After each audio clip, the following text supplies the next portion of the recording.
James listened to what Mim said, curious about what types of tales he had heard during his journey.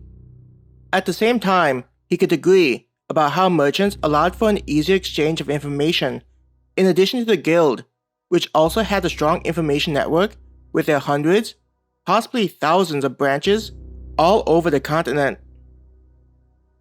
We should likely also ask merchants if they know anything related to our mission, Raoul suggested, his eyes looking at the merchants as though trying to seek out those that could help them.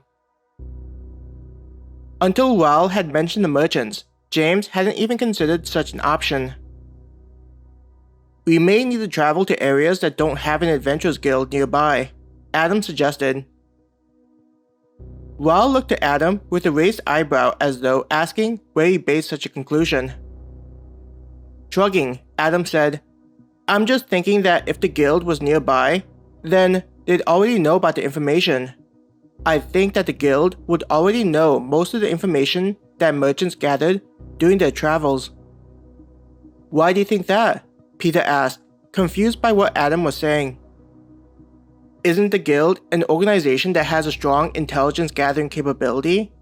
That means if merchants have entered the branch, then the guild will likely have learned all useful information. The fact that they haven't been able to determine what's happening means that it must be outside the influence of the guild." Adam waved a hand to indicate the marketplace and similar places close to the guild as he looked at Peter. Putting a hand on his chin, Mim was quiet as he considered what Adam had stated. "At least that'll help us narrow the area we need to search," James sighed, knowing that would still leave a large area left unexplored. "That doesn't narrow things that much," Adam said, sharing the sentiment in James's mind. "Unfortunately, that's the reality," Mim nodded. Thinking of something, James looked at Mim. "Amongst your group members, who's the one that has traveled the most?" He was hoping that they could at least determine where they should start. "Honestly, none of us have gone beyond the forest next to Forest City. The size of it is so large that I don't think any adventurer has gone past it. I don't even know any merchants that have been on that side," Mim confessed. James wasn't happy hearing that answer.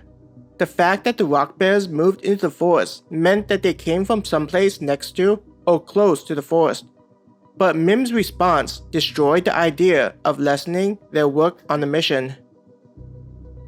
"Does the guild have a map of the continent?" Peter asked. "We should at least have something we can use to cross out where we've been." "We actually have a map like that," Sam pointed to the pack that he was carrying. "Without higher levels, we tend to accept requests that have us travel far away from the city, though we haven't gone deep into the forest.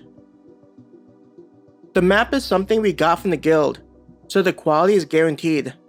I don't think there'd be a merchant that can sell us something better than what the guild sold us," Mim said. Seeing that they were approaching a stall that sold food, James said, "Well, why don't we take a break and get some food?" He saw that it was selling some kind of meat on a stick. "We can eat it while we continue to explore this place." As though James's words held magical powers, the girls came over from where they were talking, a little away from the rest of the group as they walked. "Did someone say that we'll be getting food?" Maya asked with an excited face. Next to her, Kate and Celine had equally excited facial expressions, demonstrating what they thought of the idea. James and the other guys couldn't help but try and hold back their laughter. It was as though all their stress about the request faded away after seeing the girls' innocent reaction.